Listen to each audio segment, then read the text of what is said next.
په همدې تړاو تېره ورځ لښکرګاه ښار زکي خصوصي ښوونیز مرکز له لوري یوه پراخه غونډه جوړه سوې وه چې د پوهنیزو او علمي مراکزو د استازو او مسؤلینو ترڅنګ ښوونکو او د فارغو ځوانانو والدینو حضور درلود. غونډه کې د دیني او عصري زده کړو پر ارزښت خبرې وسوې او دې برخه کې د ځوانانو پر هڅونې ټینګار وسو. د زکي خصوصي ښوونیز مرکز مسؤل حبیب الله زکي ملي راډیو ته وویل چې په فارغه کسانو کې 14 تنه د کمپیوټر او 104 تنه زده کوونکي د انګلیسي ژبې برخو کې زده کړې ترلاسه کړې وې. ښاغلي زکي له کورنیو او والدینو وغوښتل چې د زده کړو پر مهال د خپلو ځوانانو زده کړیز فعالیتونه وڅاري او د علمي نهادونو سره د یوه ګډ تفاهم له مخې هڅې ترسره کړي ترڅو د علمي ظرفیتونو غوړېدا ته زمینه برابره او ټولنې ته د علم په ګاڼه سمبال او پوهه ځوانان وړاندې شي. په ټوله کې له والدینو زموږ تل غوښتنه دا وي چې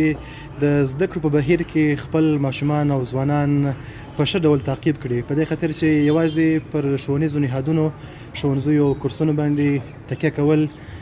پکار نه دي، په دې خاطر چې زده کړه ډېره پراخه پروسه ده. په دې کې د والدینو هڅونه، د هغوی حمایت د زده کوونکو سره او د ښوونیز مرکز سره د هغوی تعقیب او پوښتنه اخیستنه ډېر مثبت رول لري او په هغه صورت کې چې دوی د هغه کورس او یا هم هغه تعلیمي نهاد سره په تماس کې اوسي نو زده کړه ډېره اغېزمنه کېږي او همدارنګه زده کوونکي هغه کسان چې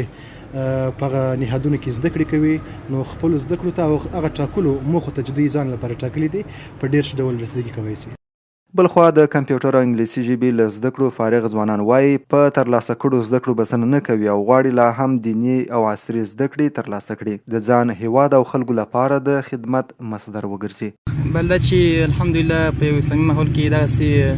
زموږ لپاره زمینه برابر شوې د زده کړو لپاره ترڅو موږ زده کړې وکړو نو ډېر خوشحاله الحمدلله چې زموږ 2 نیم کلن مزل موږ په ښه توګه پای ته ورسوی. انشاءالله مخ ته هم ځو د خیر سره چې ترڅو نور زده کړې مو وکړو او په راتلونکي کې موږ د یو ښه افغانستان په جوړولو کې هڅه وکړو، مرسته وکړو. دا چې الحمدلله د زده کړو وخت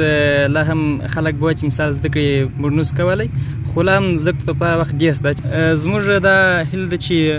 زموږ لپاره دی باید نور هم د زده کړو زمینه برابره کړي چې موږ هم ترڅو په راتلونکي کې د ښه زده کړو تحصیل ترلاسه کړو. په دا 2 نیم کلنه دوره کې ډېر څه زده کړل، انګلیسي انشاءالله په ښه ترتیب سره خلاص کړله. پر والدینو خو مو دا غږ دی چې دوی هم باید خپل کشران ته خپل کورنۍ غړو ته دوی باید د درس زمینه برابره کړي او دوی هم باید کوشش سره وکړي چې تعلیم وکړي. د یادونې وړ ده چې هلمند کې د دولتي اکاډمیکو نهادونو ترڅنګ په زیات شمیر کې خصوصي ښوونیز نهادونه هم فعال دي چې تر لاس لاندو پلانونو له مخې د هیوادوالو بچیانو ته زده کړې ورکوي.